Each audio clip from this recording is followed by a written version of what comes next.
The stranger at the door.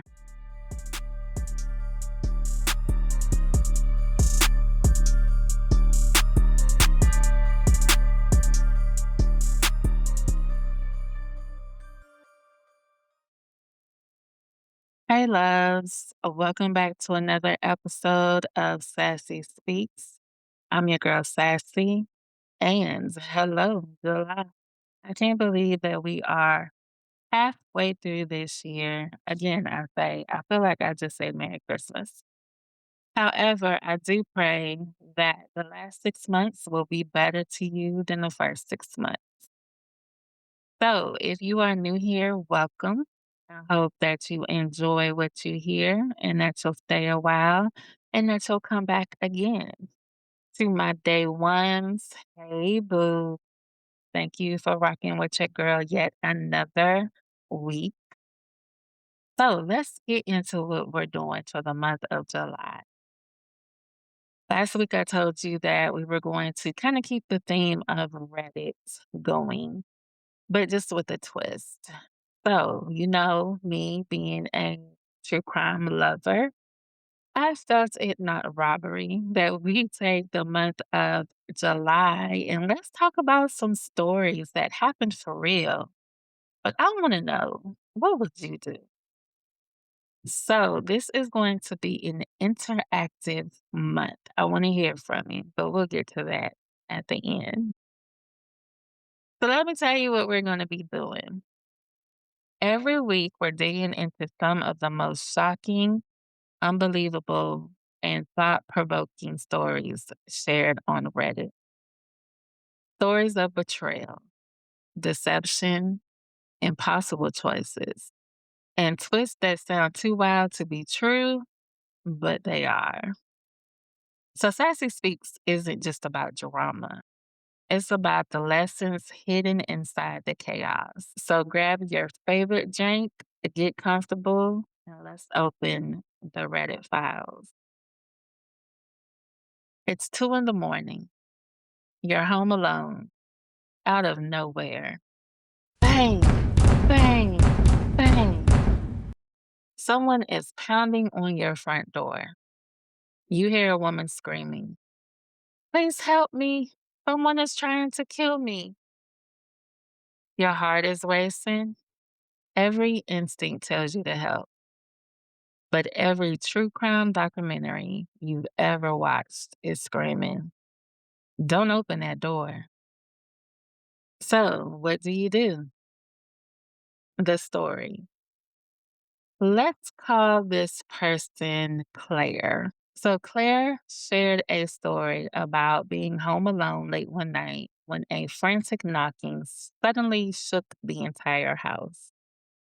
Outside was a woman crying hysterically. She claimed someone was chasing her. She begged to be let inside. Claire froze. Part of her wanted to throw open the door and help immediately. The other part couldn't stop thinking, what if this is a setup?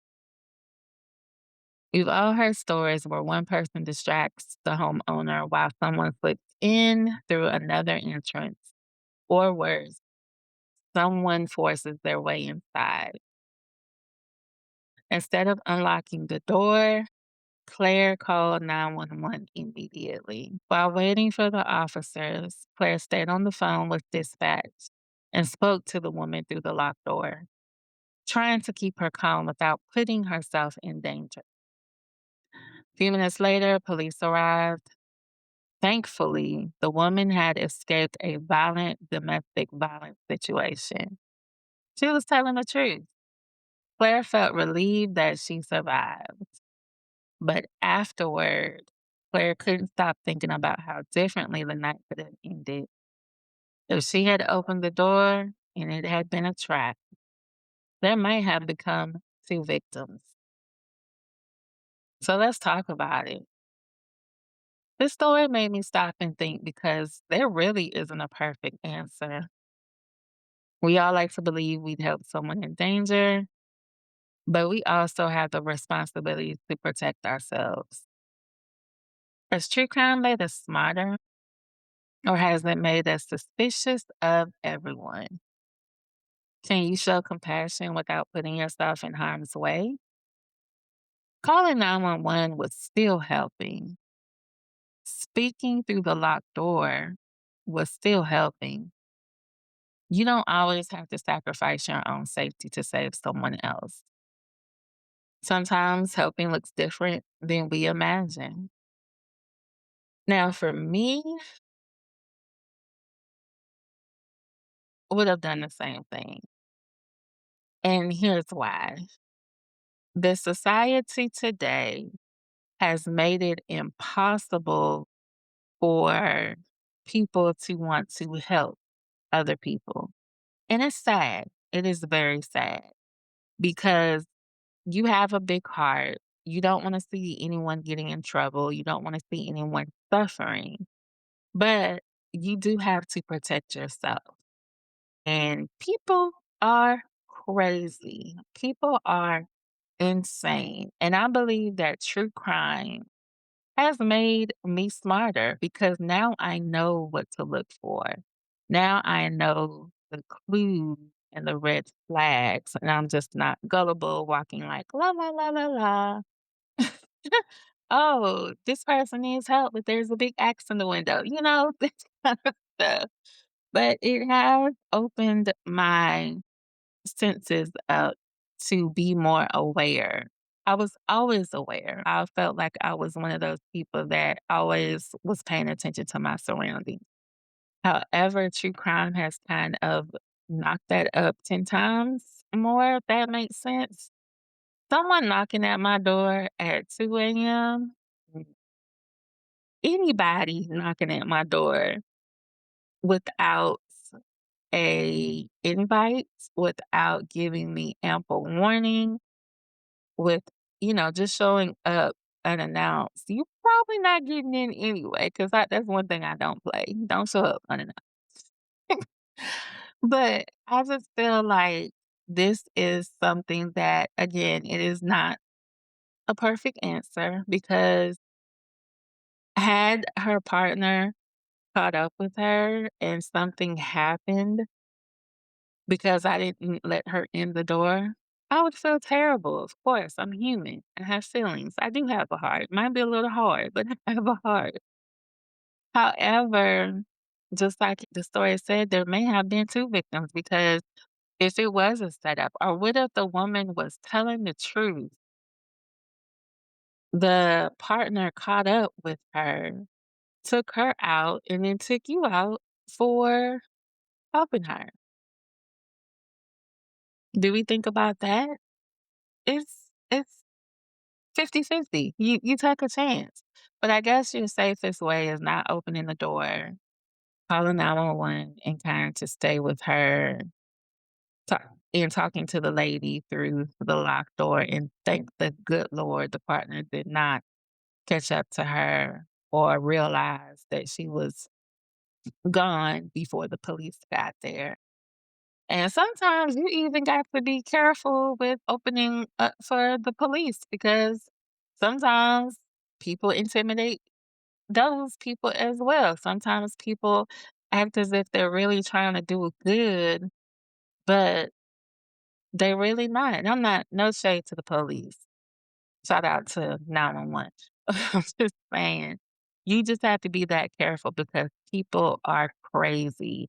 It's nothing to go get a police outfit. It's nothing to get any kind of costume that can have you portraying that you are one thing when you are really someone else. I hear stories all the time. It was a phase when people were putting recorders of crying babies at women's front door. And of course, you hear a crying baby, your first instinct is to open the door and see what's going on. And then they would ambush their way in. A woman crying or calling out, same thing. A man was acting like he was broke down on the side of the road and he had to get his pregnant wife to such and such or whatever. And he was killing the people that stopped to help. So That kinda stuff just has you thinking, like, it's a shame you can't even help people these days because they are insane. They are feeding on the kind-hearted, feeding on the people that all they want to do is just help, but you want to make them pay because they're kind. But then when that makes you feel like you can't help anybody because you don't know if they're genuine or not, then you're mean. What do you do? We're just in a space right now where people have taken advantage of the kind-hearted, of the people that want to help, and now nobody wants to be put in that situation. Back in the day when people didn't even lock their houses, their doors, you could ride down the street, come back, everything is where it needs to be, your neighbors looked out for you. You could pick up a hitchhiker. You can help a stranger. Nowadays, you better lock them doors. You better have your head on a swivel. You better have your peace with you. Whatever your protection may be.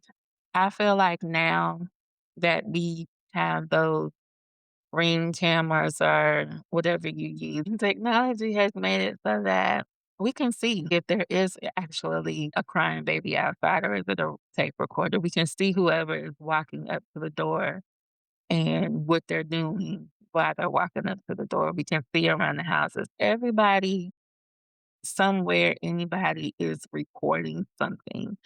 So, do we have a little bit more protection as far as kinda knowing what's going on? Yeah. Cameras everywhere. Again, people have cameras on their houses, on their cars. But does that make us want to help more? Of course not, because we are recording and seeing everything, that just shows us how evil the world is. What are we supposed to do? Do we help and put ourselves in harm's way, or do we just drink our water and mind our business? It's hard. It's hard to say because I don't wanna be victim number 2. I don't wanna be put in a situation where I have to risk my life because of your situation, and I don't even know you, or I'm just trying to help and stop and help because it looks like it's a minor problem, and then you tase me and throw me in the trunk. That's what the world has come to.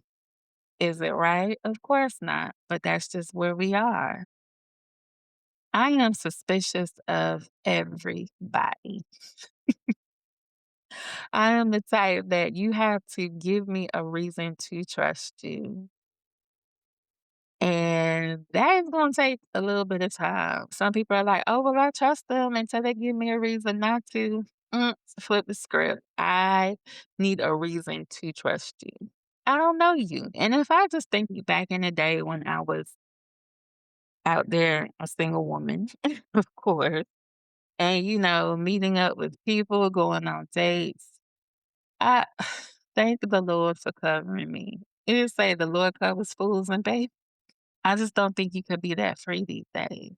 You have got to be careful. It's a blessing. Leave your house, get to where you're going, and return home safely because those streets are ruthless.